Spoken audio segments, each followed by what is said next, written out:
Hello, everyone, and welcome. I'm Grace Hatfield from EHS Daily Advisor, and thank you for tuning in to today's episode of Faces of EHS. This is a segment where we feature environmental health and safety professionals and highlight their journeys and hear their thoughts about EHS trends and issues. Today, we are joined by Andrea Baker, who is the founder of the HOP Mentor. Hi, Andrea. How are you today? Hey, Grace, I'm doing well. Thanks for having me here. Good. Yeah, thanks for joining us. So, can you tell us a little bit about your position at the HOP Mentor and what you guys do as a company? Yeah, so technically I'm a sole proprietor. So like I am, I guess I am the company, but I do get to work with lots of other fabulous sole proprietors. So I'll talk about just kind of, as a consortium, what we do as a group of people. Um, we actually teach something called human and organizational performance. And sometimes we teach it in the safety and environmental space, and sometimes we teach it in just the operations space. And so we get to help organizations understand the concepts behind HOP, human and organizational performance, and kind of how they actually use it. And so I don't know if folks have heard of the concept before, but it goes by lots of other names like safety Mhm. differently and new view and all of that. So yeah, I get to help out organizations that think that following this line of thought is helpful, and get to explain what the concepts are, and then get to help them actually figure out how to use it. Like how do you actually use these concepts? Yeah, Mhm. I love my job, and that's what I get to do. Gotcha. That's awesome. So let's jump right into it. How did you get your start in EHS? Oh, that's a good question. I actually feel like I share a start with a lot of people that I've actually talked to in the safety space of like we kind of somehow get there by accident, but like Mhm. a happy accident. So I went to school for engineering and kind of didn't know that like the safety space even existed, and it wasn't until I did an internship. And the internship, like the way I picked it, to be perfectly frank, is like there was a list of like possibilities of things that you could interview for from my school, and I just like looked at them. And when you like kind of read on paper what the safety space is and the environmental space is, it's like, hey, we're kind of like we're saving the world, like we're making sure like people are coming home from work, and that we're protecting the environment. And so I interviewed for it, and yeah, and so I started interning as an EHS professional, sort of with a group of highly experienced EHS professionals, like that was overseeing like sort of a, if you picture like a corporate safety group, that's who I was interviewing with and for, and then ended up working with them for my internship. And then I was just like, I guess this is what I'm doing, right? So after my internship, I just started doing it. And it took me a long time to even figure out, what my role was in the safety space, and like what it actually meant to work in this environment, and to like execute the tasks of what you're supposed to do as a safety professional, environmental professional. I don't know that I really understood any of that until maybe 2 years into actually doing the job. So kind of by Mhm. accident, but happy accident because it got me to kind of what I love to do now. Yeah, for sure. I've heard that from almost everyone I've interviewed actually that it's they get into it by accident, but again a happy one. So, who's been your biggest influence in the industry? Who has been my biggest influence? I'd have to say it would be Dr. Todd Conklin and Bob Edwards would be my two biggest influences. Um, I think when I started to hear about the concepts that I now get to teach, they were the first people to kind of bring me into that space. Not only to help me understand what it was, but then like graciously invite me to learn from them, and to be able to like help other organizations do this. So I don't know that. So I would say, so Bob Edwards, neither of them I would say are like safety professionals. Like that wasn't what Mhm. they went into doing, but they ended up working in that space for a portion of their career, or at least it had a tremendous amount of influence in that space. So, and they influenced me and what I get to do now. So, Nice. So, what's your best mistake and what did you learn from it? oh goodness, my best, my best mistake. Lo- Lots of them. I don't know that I can even. I mean, I make mistakes every day for sure. If we think about like within my own organization, like when I was working for a large company, and I was in the safety space. I think probably I would have to put all of my mistakes into like one big bucket, and that would be Mhm. mistakes of me kind of thinking that I knew better. What I mean by that is, like as a role as a safety professional, oftentimes we can be taught to be, I don't know, like a safety cop. Like you can be taught to be a Mhm. person who your job is there to enforce, or maybe like softer, we would call it. Your job is there to like educate and to like help people understand, like to capture the hearts and minds, like all of those Mhm. things. And I was taught to do that. Like that was like very normalized where I came from. Um, and so I can just picture now, sort of retrospectively, and oftentimes in the moment, like the number of times that I would, go up to, a professional, an expert that was working in the field or on the factory floor, and I would come and try to like educate them on what they were doing wrong, like sort of this parent-child relationship of me, from my position, believing that just because of the nature of my position and the fact that, I had studied like what a regulatory requirement was, and the Mhm. things that govern that space, that I, thought that I knew enough to come in and tell people what they were doing right and what they were doing wrong.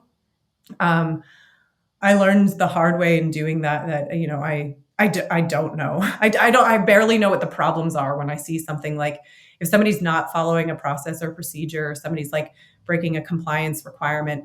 Um, I used to think that my job was just to tell them why they couldn't do that and to like show them the right way of doing it.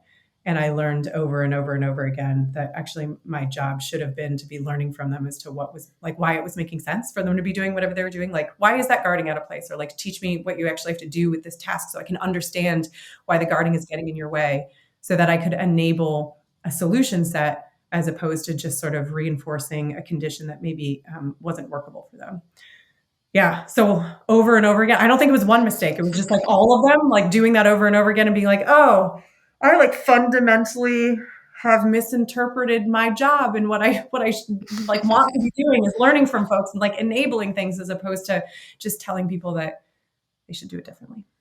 Absolutely. Yeah, it's the lessons learned, I guess, instead of a best mistake. But yeah, so what's your favorite and least favorite part about working in the industry, and would you change anything? My favorite and least favorite part, my favorite part are the people. Um, the people meaning, like, most of the folks that I've met in the safety space, even if we got here by accident, the reason we stay, is because there's truly a desire to help people. So that's absolutely my favorite. And people are like really willing to share information that they've learned, and best practices. And unlike other parts of industry where everything feels kind of like hush hush and Mhm. like not allowed to share it, in the safety space, people are very very open to sharing what they've learned. Um, my least favorite part of our world is probably, how much of what, over the years has become, paperwork that's kind of gotten in the way of what we're trying to actually accomplish. And so just like layers and layers and layers of bureaucracy that, um, Mhm. doesn't work well for, those of us that are trying to make improvements in the space, but also certainly doesn't work well for the end user, like the folks that are actually executing the work that we're working so hard to make sure, Mhm. that we're able to create an environment.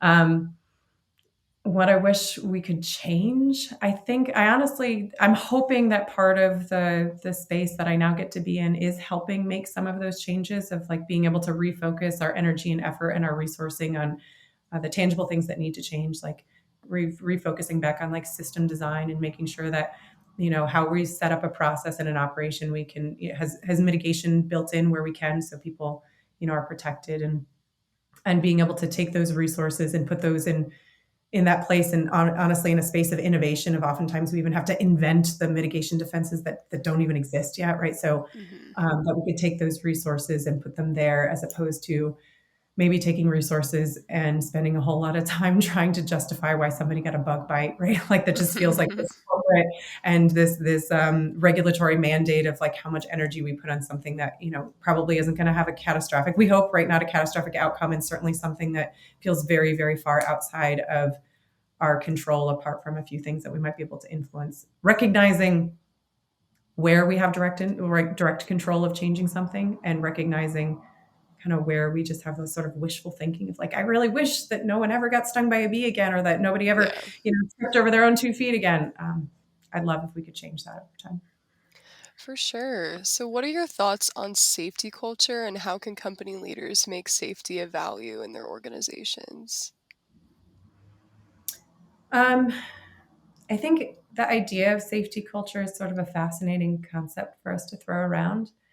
I think sometimes when I have conversations with organizations that are trying to sort of shift safety culture, and I'll ask them what that means, the leadership will say something like, "Well, we really need people to be putting safety as their first priority." Hmm. And what I would say is that I think for every human, safety is a priority. Like it's baked into who we are as people. So that's not something that we need to try to control or change. Like we fundamentally want to make sure, like each of us individually, like try to protect our well-being, right? So we fundamentally want to make sure that we're not injured.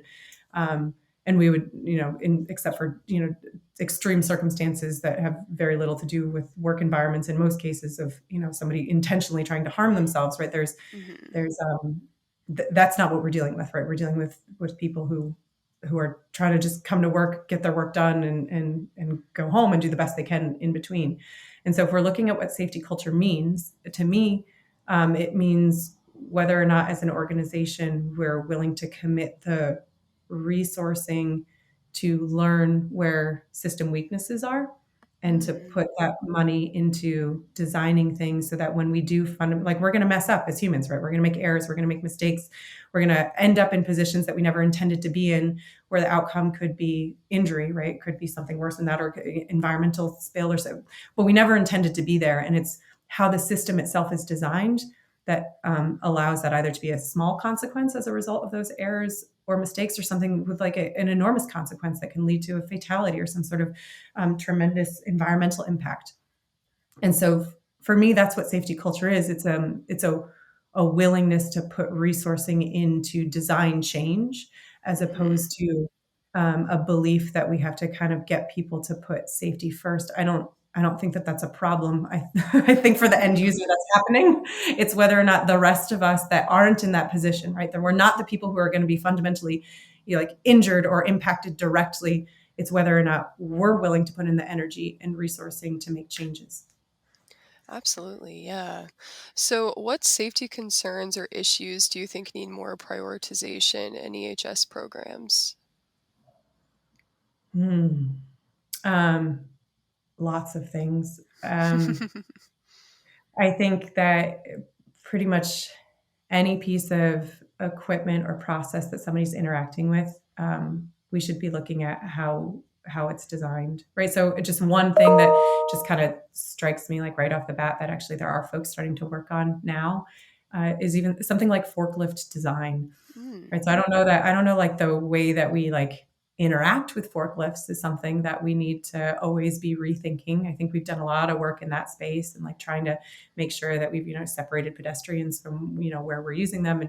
And that space has been thought out quite well. But there's places that an organization who's buying forklifts doesn't always have direct control over. And actually those are the spaces that I would hope that we put some more resourcing in, or some more influence as large companies to be able to change things like the forklift design itself. So there's a few organizations that are working on that right now, but the difference between a fatality with a forklift and not having a fatality has a lot to do with whether or not that forklift is designed to be able to fail safely. Does it have, the ability for the driver to see in the blind spots that exist in how it's designed today, right? Does it have mhm, a function that works similar to our cars with automatic braking? Does it have warning systems that actually can tell the driver, that there's somebody physically close? Do you know that it's about to tip over before it actually starts to tip over? Right? There's so many mhm. things that we could make improvements design wise, and so areas like that. That's where I'm hoping we can make some change in the future. Is in the original design of the equipment that we're asking people to be using in the field. Absolutely, yeah. And so I wanted to ask you, can you go ahead and define human organizational performance for everybody? Yeah. So human and organizational performance, it's a bit hard to define because it's actually a combination of sort of three big bodies of knowledge. So it's behavioral psychology or organizational psychology, combined with systems thinking or system design, combined with complexity science. And so it's using those, what we know from those spaces, what really smart people have spent their lifetimes learning in those spaces, it's applying those learnings to what we do in industry. And so there's some principles that people follow in this space, that helps define it a little bit, but they're not fully inclusive of everything that's in it. But it's the idea, that people make mistakes. Humans make mistakes all the time. It's the idea that blame doesn't fix anything, so it's very natural for us to blame, but that's actually using that as a lens to make decisions with as an organization is probably not going to lead us to the best types of decisions, because we're going to simply mask system problems as people problems. We're going to think we have an issue with a forklift driver when really we do have an issue with the forklift, right? Hmm. We're going to misinterpret what the problem is. And then understanding context drives behavior. So like the environment that somebody's in, the tools that they have access to, the tools they don't have access to, how a process is designed, how they're treated by their coworkers, all of that affects behavior. And our behavior actually looks quite similar when we're put in similar environments. So understanding that context becomes incredibly important, and then using that to learn and improve. So learning context and then improving from that, and being able to improve like tangible design of things is very important in the space. And then the last sort of principle that kind of helps round it out is the recognition that as leaders, how we respond makes a really big difference, because we actually direct the resourcing, right? So in order for us to make sure that we're hearing from folks that are close to the work, that they're able to teach us what it actually takes to get the work done. Not what's written on paper, right? Not what we think is happening, but like, what does it truly take day in and day out? What are the sort of the messy, real conditions that you're dealing with that you have to adapt to all the time? Learning that then allows us to make improvements. And as leaders, we direct those resourcing, and we either approve or don't approve those improvements. So we can kind of, I think Todd Conklin says, he's like, you have kind of two choices when you hear something. You can kind of blame the individual, think it's a person problem, and try to retrain them. We're going to blame and retrain. Or you can learn about the system weaknesses and improve. So you can blame and retrain or learn and improve, but you can't do both because they're opposing strategies. Absolutely. It's kind of a more systemic approach rather than an individual one. So, speaking of systemic approaches, what will be the impact of environmental, social, and governance principles on the EHS industry? Oh, that's really big. I mean, everything's connected, right? So that's a really big question, because I mean, I don't know. The short answer is I don't know. Apart from that, there is an impact, because everything that we do is interconnected with kind of how the rest of the world is working, right? So Hmm. there's quite a bit of influence that people have outside of the work world when they're in a governance space, and when we make when we drive new regulations, and it's really hard to know. I can from like if you're even like a person who's responsible for writing regulations, I get to interface with those folks every once in a while. And I mean, all of it's a really tough job, because you do influence things, and you kind of don't even know how your words are going to be perceived, or how people are going to try to put things into action, or whether the intent of what you're trying to achieve, how prescriptive you need to be or not prescriptive. So short answer, I don't know. And I guess the long answer is like, I don't know that anybody knows. And that's the Yeah. tricky part, that yeah, we have to have tight feedback loops to understand how things are changing and happening, and how you push on the system over here from a big regulatory body, and it starts to change a bunch of things. You can't really predict exactly what that's going to look like, and so you have to be willing to hear what it is doing, in order to understand whether or not it's achieving the original intent, the original goal. Absolutely. Yeah. And kind of on that same like unknown situation, how will new safety technologies influence the work being done by EHS professionals? Um, I mean, It's kind of similar. I mean, it depends, right? So it depends upon what those technologies are, right? So, Hmm. and it depends upon how we choose to use them. So there's safety technologies that I think were designed with the thought process that the thing that we have to fix is the person, right? So we have to like monitor people and correct people and tell people. And I mean, you have organizations that are putting cameras into their vehicles, and all of the metrics around it. People are stopping too quickly, or if they're going over the speed limit. That's one type of technology, and it's kind of a little bit big brothery, and you have Hmm. to figure out how you're going to use that information, and are we even like barking up the right tree, or are the problems our drivers, right? Is that actually the right problem statement? And then there's other technologies that will influence things completely differently, right? So the technologies of how we design things, like the forklift example that we were just talking about, or, is the fleet of cars that you're monitoring your people, have you focused on the monitoring piece, or are we focusing on the technology that's going to allow the driver to fail safely? Like, do we have great backup Mhm. cameras in the fleet of cars or the fleet of vehicles that we've asked people to do? Do they have things like automatic braking? So yeah, I mean, tons of space for technology to be incredibly helpful. And I think the the most important part of us using this technology in this space is to be able to very specifically define the problem that we're trying to solve with the technology. And then critically thinking about, is the problem we're trying to solve, where did we get the information that that's the problem? Did we Mhm. get that information from a list of assumptions about how we think failure is happening, about preconceived notions or biases that we have around whether or not we have, a good workforce or a workforce that is, safety first or a safety mindset? Like, where is this problem statement coming from? Is it coming from real discussion with real people about real problems that we have, or is it coming from sort of a watered down, biased, assumption riddled thought process? And if Mhm. we can define it and we can be really specific with what we're trying to address, and then we make sure that the folks that have to use the technology, that they're the ones that are benefiting from it, and that they're teaching us about whether it's beneficial or not, and that they're part of the decision making, then I think it changes our roles tremendously in terms of that we're the people that are getting that information, right? And asking those questions and learning from those folks, Mhm. which many people do that today. I know for me, that's not how I was necessarily taught how to interact, but many people do already have that role today, and they can tell you quite quickly how technology is helping because they've talked to the folks who are using the technology, right? And they know. For sure, yeah. And then to kind of pivot back to you personally, what are Mhm. you most proud of? What am I most proud of? You can tell I didn't look at these questions ahead of time because I really do. That's What am okay.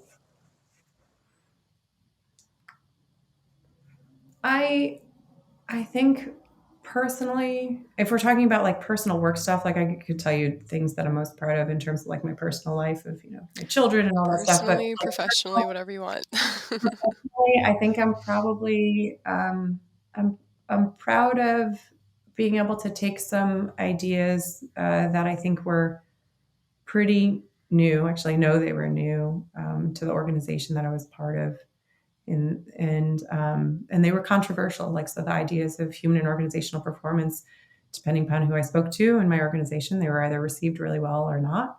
And I think I'm proud of being able to go from a space of not knowing anything about these concepts to sort of having to figure out who I could align with that were allies in terms of believing this was the right way to lead in the safety space in my own organization, and then figuring out how to use the concepts, and then taking that to a place where I could help other people. So there was a lot of adversity in terms of being able to use any of the ideas of human and organizational performance in my personal world. It wasn't like rainbows and like, hey, this is a Mhm. great idea.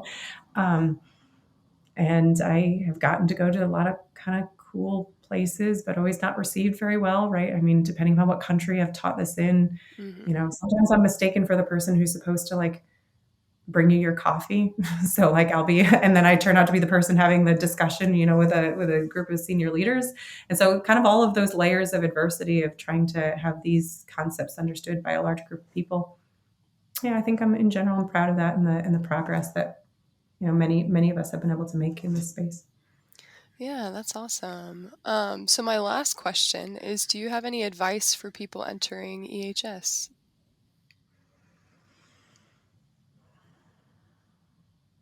Yeah, I do. I think that I wish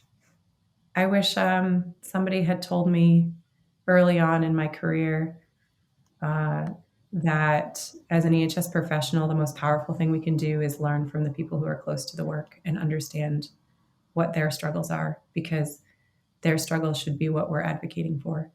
Um, yeah, that would be my suggestion. Yeah. Okay, well, great. Thank you so much for your time. I'm really grateful to have had this opportunity to get to know you and hear your insights, and I'm sure our audience will love to hear everything that you have to say. Thank you. Thanks for having me. Appreciate Yeah, it. of course.